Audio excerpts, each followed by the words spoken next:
every now and then I'll do a surprise, promotion. Some people don't like that. Some people do, but it is what it is.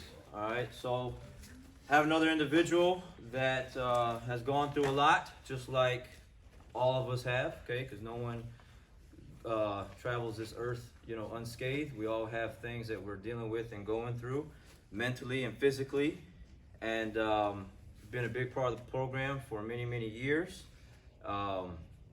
Has dealt with some things to where at one point they wanted to quit, and I had to talk them out of it, and they stuck it through. And there's been some other things in that time frame where it's been put in their face like, hey, look, this is the test. If you want to get from this side to this side, you got to get past this right here. And I've watched that individual do that. And very proud and honored to bring up Mr. Lerro. Come on up. You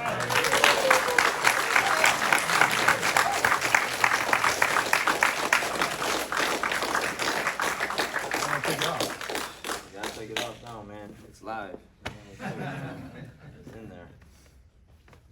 Come a little bit more towards the center. All right, let's move in this way. Yeah, big man. There you go. All right, cool. Mr. Lerro just celebrated his 50th birthday. Big round of applause for the birthday boy.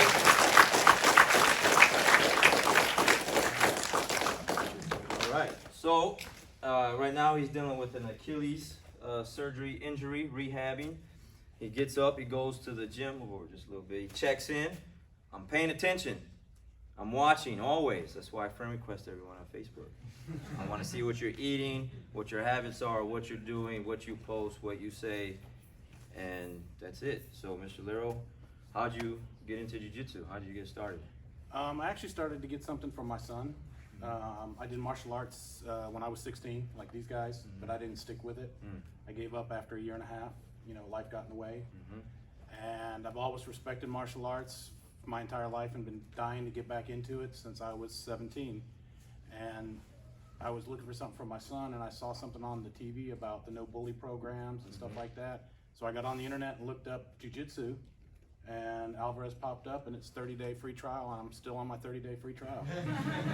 I said, we'll come. And he still wears the first t-shirt I had too. I'm like, dude, that's vintage, man. You gotta put that in the frame and hang it up. Like, get rid of that thing, man. I was like, who designed that shirt? No, I told him, I said, we'll come in, give it a try. Nothing gain, nothing lose.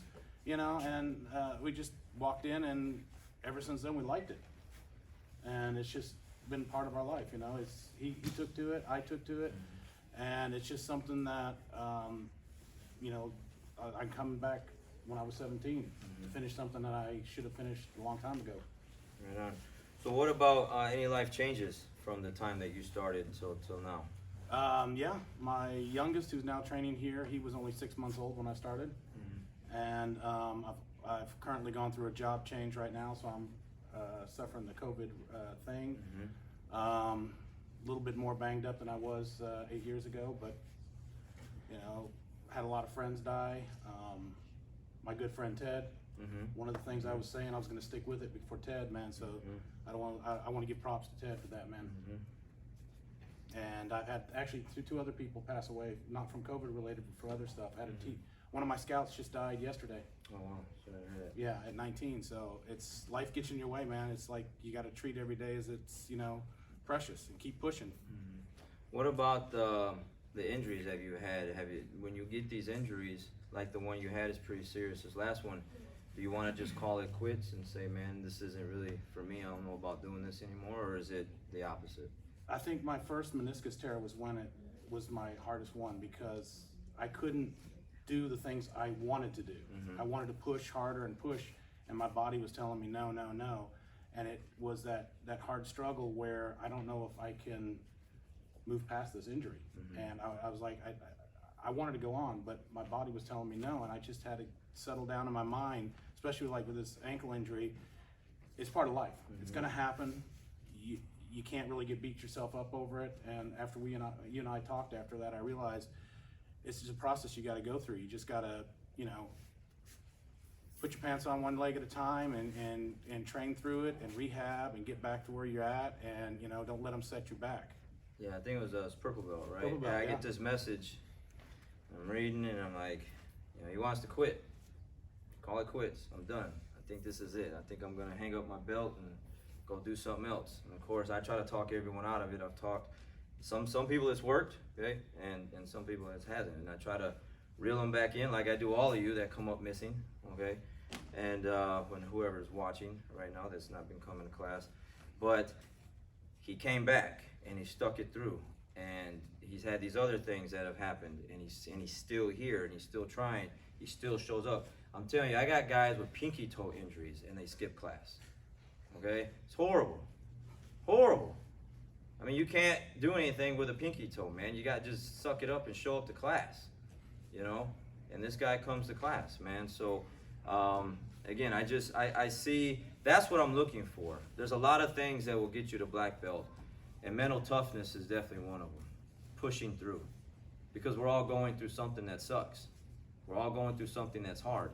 And I want to see, can you, besides what we're pushing through on the mat and your teammate pushing you, but can you push through life and get to the other side? And if you can do that, then you can get, you know, where we're standing at today. So it's very important that we have those kind of individuals on this mat to feed off of. And I definitely got you in that category for sure. All right. Big round of applause for Mr. Lerro.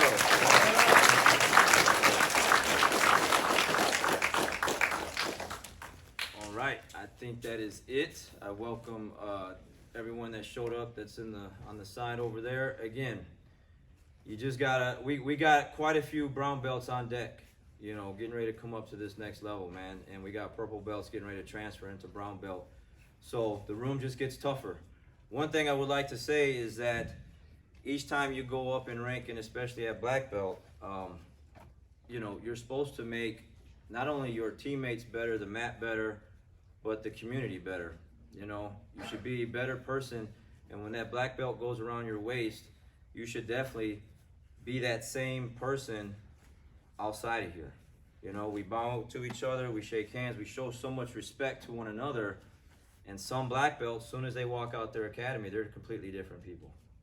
You know, you're always a black belt, whether it's around your waist or not. Once it's tied, and you are a black belt, you know. And if you have, you know, our patch, our logo, you're representing something very good here. And if you're disrespecting out there and just doing silly stuff, you know, it just makes all of us look bad, because that's what it is, you know. So definitely keep that in mind when you go up in rank, that this black belt holds a lot more weight than the other belts. The other belts still matter, but especially when we get to this point here. All right, guys, let's bow. Okay, mat is open if you want to train.